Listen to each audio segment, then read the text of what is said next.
Imagine a world without clocks, where the passage of time is not measured by ticks and tocks, but by the dance of shadows and the movements of celestial bodies. The John once said in Kennedy, "We should use time as a tool, not as a couch." But how did ancient civilizations use this tool without modern time measurement methods? Let's dive into the clever methods our ancestors developed to measure the mysterious concept of time. Before the advent of mechanical clock chimes, ancient humans observed the natural world to track time. The sun, moon, and stars were the first tools for measuring time, celestial signs that outline the passage of days, months, and years. But how were these observations translated into concrete measurements?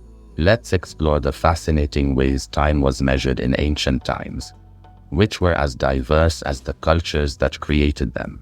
The sundial, one of the oldest time-measuring tools, used the sun's position to cast a shadow on a marked surface, indicating the hour. The Egyptians, known for their astronomical expertise, built obelisks that functioned as massive sundials. As the sun moved across the sky, the shadow of the obelisk slid across the ground, dividing the day into morning and evening.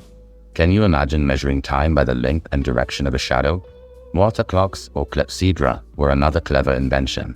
These devices measured time by the regulated flow of liquid from one container to another. The Greeks refined this technique and created complex water clocks equipped with graduated scales and flow regulators. The famous Tower of the Winds in Athens housed a complex water clock that did not just indicate time. They also provided astronomical information and weather observations. In ancient China, incense clocks burned away the time, with different scents marking different hours, creating a multi-sensory experience of time. Imagine a room filled with the scent of time. Each aroma is a reminder of the passing hour. With their advanced understanding of astronomy, the Mayans developed a sophisticated calendar system. Their long calendar could track extensive time cycles, predicting celestial events centuries in advance. The Mayans' ability to measure time was so precise that it rivals our modern calendars. In Central Europe, the hourglass filled with sand that drips from one bubble to another became popular, a common device to measure time. The hourglass was particularly useful at sea, where the constant rocking of the waves made other time measuring methods unreliable. Ancient methods of measuring time were not just practical tools, but were deeply intertwined with each culture's worldview.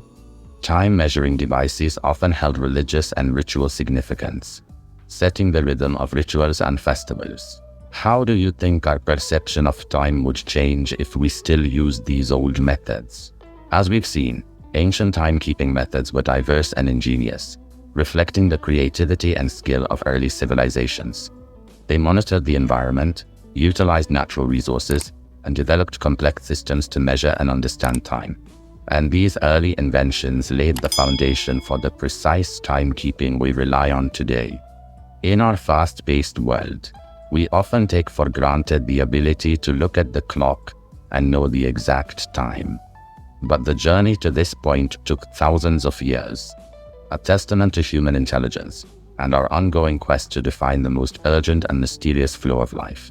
From the obelisk's shadow to the smell of burning incense, ancient civilizations found remarkable ways to measure time. These methods were not only practical, but also a reflection of each culture's connection to the natural world and the cosmos. As we conclude our journey through time, let's appreciate the complexity of ancient timekeeping and the ways it continues to influence our lives today. Which ancient method of timekeeping interested you the most? And God Almighty knows best. Peace and blessings be upon the most honorable of messengers. Praise be to God, Lord of all worlds.